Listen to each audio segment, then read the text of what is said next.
Yo les amis, j'espère que vous allez tous très bien, et je suis super content de vous retrouver pour une nouvelle analyse. Alors que le marché européen ouvre ses portes lundi et que 2019-2020 approche, l'été sera frénétique et raide. Effectif, quantitativement démuni, stars âgées ou convoitées, poids lourds sans futur, pas simple à revendre, grande manœuvre hiérarchique, impératif de réussite accrue, et tout ça sous l'œil sombre du fair play financier. On a connu des jours moins gris à Paris. Alors au-delà des problèmes, y a-t-il des solutions? Que faut-il prioriser aujourd'hui? Quelle recrue? Pour quel départ? Quel équilibre? Comment résoudre le puzzle du PSG?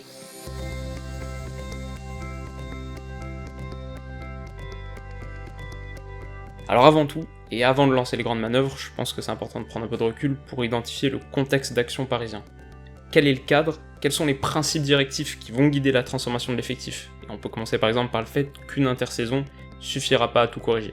L'arrivée de Leonardo est évidemment une bonne chose, la première pierre de la reconstruction est peut-être déjà la recrue la plus importante du club, mais elle est aussi un poil tardive.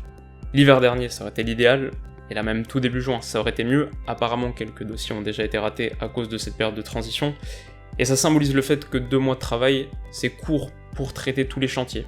Il va falloir prioriser, et c'est le déterminant primordial de ce mercato. Deuxième chose évidemment, le fair play financier.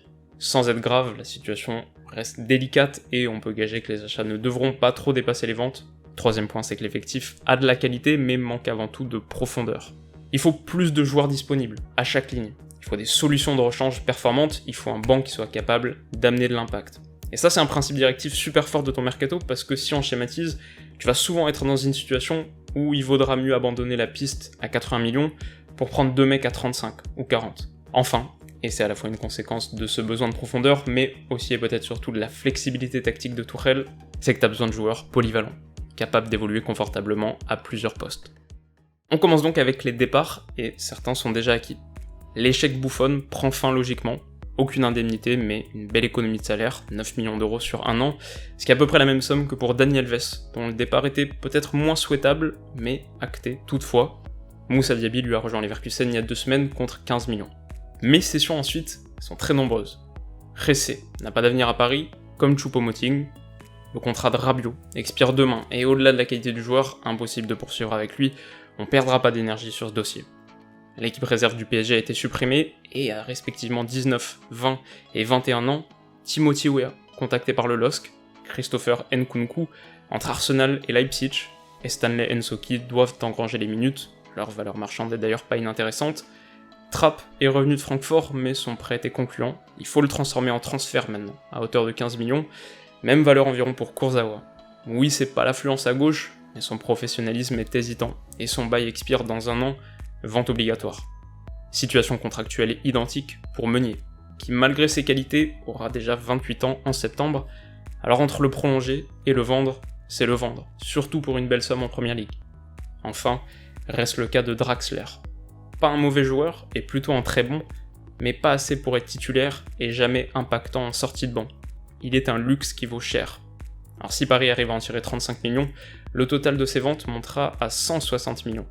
Plus quelques très belles économies de salaire, une base intéressante pour passer à l'offensive. On ferme donc la porte des départs, et ça veut dire des choix forts. Déjà ça signifie qu'on suspend notre jugement sur Kerrer, dont la saison est mauvaise, mais il est jeune, très polyvalent, et le céder aujourd'hui signifierait forcément concéder une perte financière, c'est un raisonnement qui est encore plus valable pour Paredes. Surpayé cet hiver, oui, mais comment le condamner sur ces quelques mois où le naufrage fut collectif? Patience. Je maintiens aussi Areola, qui n'a pas épaté, mais a besoin d'une saison pleine en tant que numéro 1. C'est l'heure de vérité pour lui. Bien sûr, on garde à tout prix Marquinhos, Verratti, Di Maria et Mbappé, et malgré sa saison décevante, Kimpembe doit rester. Titulaire dans une défense à 3, doublure sinon, et ça te donne des options défensives sur le banc avec Bernat côté gauche et Dagba côté droit, Loïc Mbesso aussi, qui pourrait avoir quelques minutes, reste 2 dossiers épineux. Cavani, à 32 ans, Thiago Silva en aura 35 en septembre, les deux sont à 12 mois de la fin de leur contrat.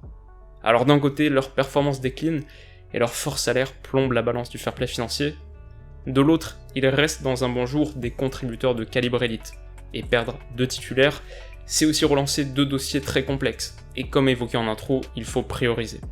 Pour Thiago Silva donc, qui aurait 36 ans à l'amorce de la saison 2020-2021, qui rêve de prendre sa retraite au PSG, l'a d'ailleurs évoqué à nouveau en interview il y a quelques jours, et dont la valeur marchande est minime, la solution est simple. Pas de prolongation, et de beaux adieux en mai prochain. Pour Cavani en revanche, je tenterai une extension jusqu'en 2021, ce qui aurait l'avantage de décaler le dossier d'un an tout en fournissant sur la saison qui arrive un buteur prouvé, dépositaire également d'une bonne partie de la force mentale, d'un groupe parfois en manque de caractère. Enfin, il reste le facteur X Neymar, qui apparemment veut partir et que le PSG ne compte pas retenir, mais qui peut se l'offrir. À 300 millions d'euros, et cet été, personne, je pense. Alors il fera partie de nos plans. Du coup, et si on décide de partir effectivement sur cette base, je vois 6 recrues essentielles. Un latéral gauche titulaire, idéalement capable de jouer piston aussi dans un système à 3 centraux, exactement la même chose à droite, un milieu défensif, vrai 6, idéalement là capable de dépanner en tant que défenseur central. Un offensif polyvalent ensuite, pour compléter le carré Neymar, Mbappé, Di Maria, Cavani, et enfin, en partant du principe que les stars de devant défendent peu, il faut à tout prix un milieu polyvalent et un milieu relayeur, les deux dotés d'un très grand volume, sans ballon. On arrive donc à ce qui nous intéresse, les arrivées, et il y a au poste de latéral gauche une évidence. Pilier de Dortmund et du Portugal, habitué de la Ligue des Champions, originaire d'Île-de-France, 25 ans seulement, capable de jouer défenseur gauche, piston gauche et milieu central, Rafael Guerreiro est la pièce rêvée. Et cerise sur le gâteau, son contrat expire l'été prochain pour 40 millions d'euros, pas plus, et peut-être beaucoup moins. Paris peut s'offrir un très beau coup. À droite en revanche, il faut être un peu plus créatif. Florenzi est vieillissant, Hakimi de Dortmund est prêté par le Real jusqu'en 2020 et sans doute très cher, Ricardo Pereira pourrait être une option intéressante, c'est vrai, mais j'ai trouvé mieux. À 23 ans, le Belge Timothy Castagne est l'une des révélations de l'année en Serie A, où il vient de faire près de 3000 minutes sous les couleurs de l'Atalanta. C'est un latéral droit de formation capable de jouer piston droit ou piston gauche, c'est là qu'il a évolué cette saison. Il est en passe de déloger Thomas Meunier en sélection et pourrait faire la même chose à Paris. Sa marge de progression est forte. Il se définit lui-même par sa qualité défensive, un vrai défenseur avant tout, mais vient de boucler un exercice à 5 buts et 5 passes décisives. À l'heure où je m'enregistre, il a jamais été lié au PSG, pas la moindre brève, rien, mais il est pisté par Naples, et en avril un autre club s'y intéressait fortement, le Milan, de Leonardo. Au poste de 6 ensuite, j'aime beaucoup Denis Zakaria, de Gladbach, mais il y a un risque que la marche soit un peu haute. Danilo Pereira est super intéressant, et Paris l'avait tenté il y a 2 ans, mais là, au-delà du coup certain, il aura déjà 28 ans en septembre, c'est aussi pas hyper complémentaire avec ce qui va venir. Du coup ma pioche là est pas très originale, mais parfois il n'y a pas besoin de faire compliqué, c'est Julian Weigl de Dortmund.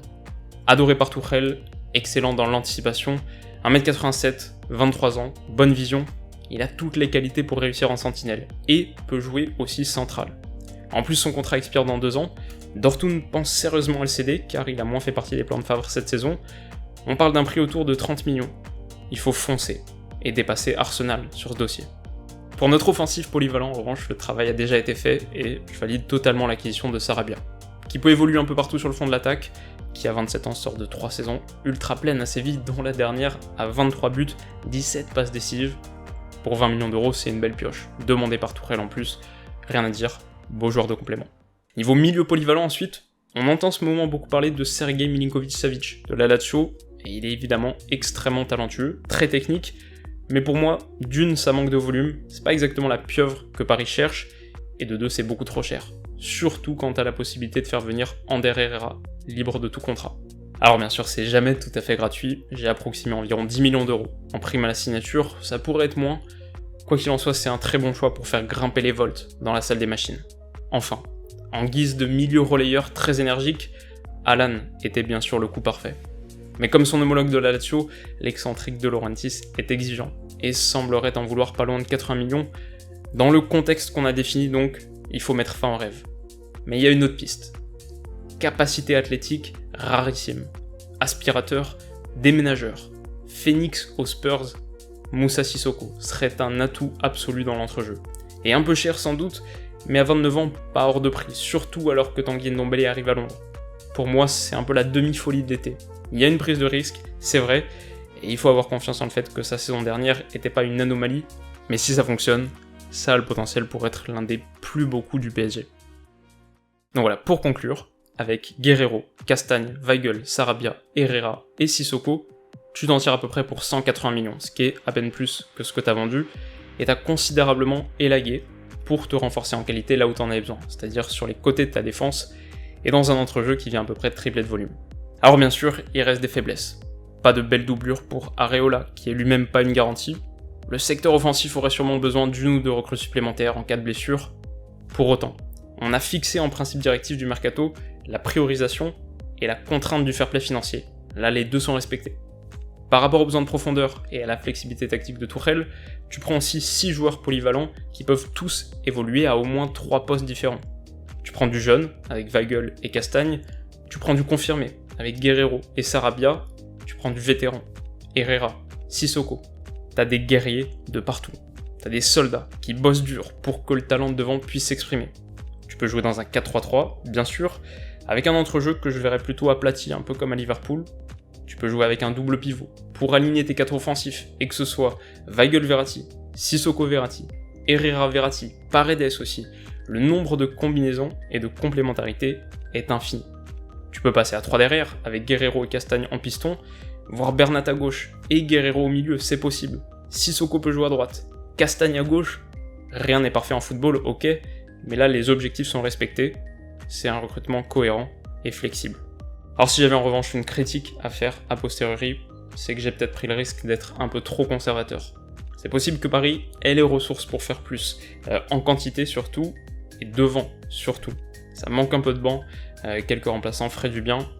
Voilà, le truc c'est que c'est pas sûr, j'ai pas un œil précis sur les finances très détaillées du club, et du coup j'ai préféré prendre ce parti pris. On peut aussi considérer qu'il va déjà falloir être fort pour boucler 10 ventes. Voilà, en tout cas les amis, c'est donc la fin de cette courte analyse, et j'espère bien sûr qu'elle vous aura plu.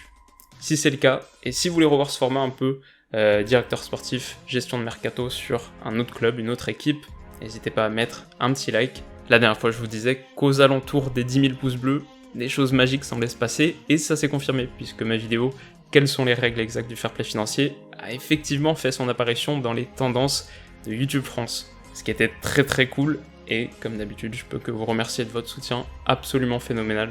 J'espère donc que tout ça vous a plu, et de notre côté on se retrouve très vite pour la suite. Alors d'ici là, comme d'habitude, passez bien sûr une très bonne journée, un excellent week-end, prenez soin de vous surtout. Bisous.